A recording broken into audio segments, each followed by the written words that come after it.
Parfois la vie vous frappe à coups de briques sur la tête. Ne perdez pas la foi. Vous savez exactement de quoi vous avez peur. Vous savez exactement ce que vous évitez. Et vous devez prendre la décision de changer ça. La plupart des gens veulent une vie agréable, se contentent de ce qu'ils ont déjà fait. Se disent, on pourrait appuyer sur pause. On pourrait appuyer sur pause, ça serait tellement bien, tellement bon, tellement gratifiant, tellement reposant. Mais il est hors de question que quelqu'un ici appuie sur pause. Parce que nous devons devenir meilleurs. Si vous voulez aller à l'université, vous devez passer des examens. Je les ai ratés 3 fois. J'ai eu beaucoup d'échecs. J'ai échoué à des choses ridicules. Par exemple, j'ai échoué à un test clé de l'école primaire à 2 reprises. Et j'ai échoué genre 3 fois au collège. Et vous aurez du mal à y croire. Mais à Hangzhou, ma ville, il n'y avait qu'un seul collège. Et aucun autre collège nous aurait acceptés. On était trop mauvais. Je pense qu'on doit s'y habituer. On n'est pas si bon que ça. Encore aujourd'hui, il y a beaucoup de gens qui nous rejettent. Vous savez, pendant 3 ans j'ai essayé, mais j'ai échoué à l'université. Vos enfants auront des héros. Pourquoi l'un de leurs héros ne serait pas vous? Mais vous pouvez changer à tout moment. Vous pouvez inverser la tendance. Mais la vie ne vous donnera que ce que vous méritez. La vie vous donnera seulement les choses pour lesquelles vous vous battez. Je ne tolérerai pas cette vie plus longtemps. Cette vie est bien, mais pas suffisante pour ma famille. Cette vie est bien, mais pas suffisante pour ma grand-mère. Bien, mais pas suffisante pour mon grand-père. Pour mes parents, mes futurs enfants.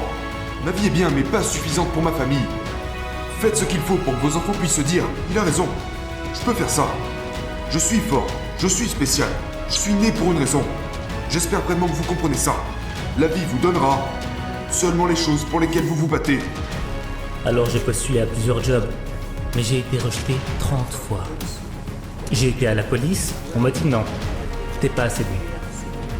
Je suis même allé au KFC, quand le KFC est venu en Chine, dans ma ville.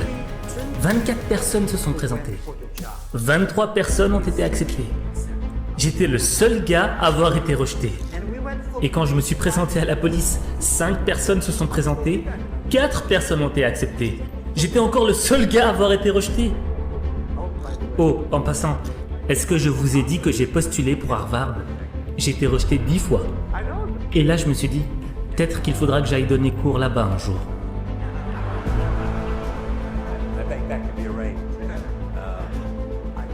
Je ne pense pas que dans ce monde, il y ait des gens qui ont été rejetés plus de 30 fois. La seule chose qu'il faut, c'est ne jamais abandonner. Comme Forrest Gump, il faut continuer à se battre. Il faut continuer à s'améliorer soi-même. On n'a pas le temps de se plaindre. Je vais vous parler de ce qu'il vous faut pour devenir un leader. Vous devez sentir et savoir que vous devez guider. Il ne s'agit pas d'attendre que les choses se passent devant vos yeux. Il y a des choses que vous devez savoir. Écoutez, personne ne fera quoi que ce soit pour vous. Vous devez connaître quelques règles. Vous devez prendre vos responsabilités pour votre propre vie. Personne ne vous doit rien, mais vous devez être prêt à tout donner pour les autres. Voilà ce que fait un leader. Il prend ses responsabilités et vous savez exactement ce que vous devez corriger chez vous. Vous savez exactement de quoi vous avez peur. Vous savez exactement ce que vous évitez. Et vous devez prendre la décision de changer ça. Vous savez exactement ce que c'est. Et personne d'autre n'est à blâmer que vous-même. Vous savez ce que vous devez faire différemment. Vous savez quel changement vous devez effectuer. Et si vous faites ça, si vous arrêtez de vous mettre des bâtons dans les roues, vous pourrez gagner. Vous pourrez surmonter vos peurs. Peu importe ce que c'est pour vous. Vous savez exactement ce que c'est. Et quelle est la différence entre ceux qui réussissent et ceux qui échouent? J'ai remarqué que si les gens font une erreur, et si ils se plaignent des autres, ils ne reviendront jamais. Mais si une personne fait un bilan de conscience sur elle-même, et qu'elle se dit « là ça ne va pas avec moi, là ça ne va pas avec moi », là, il y a de l'espoir.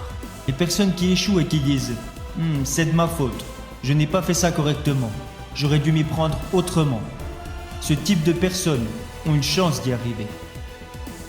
Alors j'ai beaucoup appris des personnes qui échouent. J'ai beaucoup appris des personnes qui font des erreurs et j'ai encore plus appris de mes propres erreurs. Ça, c'est ma philosophie. Quand j'échoue, je me dis, ce n'est pas grave, au moins j'aurais essayé. Quand je réussis, je me dis, waouh, je n'aurais jamais pensé que ça marcherait. Cette attitude me rend très positif et optimiste. La deuxième chose qui tentera de voler vos rêves, c'est les échecs et les embûches. Les découragements, les rejets, les échecs. Tout ça va arriver. Vous devez vous y préparer. Je savais que des gens étaient meilleurs que moi, qu'il y avait des gens plus talentueux que moi, probablement plus que vous tous. Mais comme mon père m'a dit, La plus grande des compétences, c'est la constance. Vous pourriez me surpasser pendant 30 jours, ou 60 jours, ou 90 jours. Mais vous ne pourrez pas me battre sur un an. Vous ne pourrez jamais me surpasser sur 2 ans. Vous ne pourrez jamais me surpasser sur 3 ans. À la fin, c'est moi qui vous aurai. Parce que je me remets toujours au travail. Vous pourriez penser que je suis fini, mais je ne fais que commencer. Je suis trop robuste pour abandonner. La plupart des gens s'arrêtent à mi-chemin dans la plupart des cas. Je savais qu'ils finiraient par fatiguer, qu'ils allaient finir par flancher, par laisser tomber, qu'ils allaient finir par lever le pied, à ralentir, par arrêter de chercher à s'améliorer, à se contenter de leurs acquis, à dépenser tout leur foutu argent. Pendant ce temps, je continue d'accumuler de l'argent, je continue de me lever avant tout le monde. Je continue de me battre, je reste impitoyable, comme vous devriez le faire vous aussi. Ne cédez pas devant tout ça, ne cédez pas devant la peur, ne cédez pas devant les difficultés. Vous allez échouer, ça fait partie du jeu. Et à cause de mes nombreuses erreurs et de tous mes échecs, je ne me plains jamais parce que j'ai l'habitude de perdre. Encore aujourd'hui, je commets des erreurs tous les jours. Nous prenons encore des décisions stupides presque tous les jours. Personne n'en sait rien. On pense que c'est intelligent, mais la réalité nous montre que c'était stupide. Mais on apprend et on recommence. On apprend et on recommence. Alibaba a vu le jour sans argent, sans technologie et sans employés. Pour finir, la dernière chose qui vous écartera de vos rêves, c'est votre famille et vos amis. C'est leur travail d'essayer de réduire votre niveau de douleur. Aimez-les, mais ne les laissez pas vous écarter de vos rêves. Vous devez leur faire face. Au lieu de les laisser vous écarter de vos rêves, vous devez leur faire comprendre qu'ils ne pourront pas vous arrêter. Écoutez-moi, j'ai eu un oncle comme ça. Il commençait à vouloir me dissuader. Je lui ai dit, hé, ferme-la. Tu veux que je te dise? Tu n'as aucune idée de quoi tu parles. Tu perds ton temps. Tu commences à me gonfler. Et si tu veux continuer à me parler, assure-toi de ne plus jamais me dire un truc comme ça. Faites ça, dites-leur, faites-leur savoir. Les gens qui gagnent dans la vie sont ceux qui jouent en offensive, pas en défensive. Arrêtez de reculer dans tout ce que vous faites. Levez-vous. Tenez-vous droit, marchez différemment, parlez différemment. Commencez à être la meilleure version de vous-même. Plus vous enterrez vos rêves, plus vous les laissez de côté, plus ils seront durs à retrouver.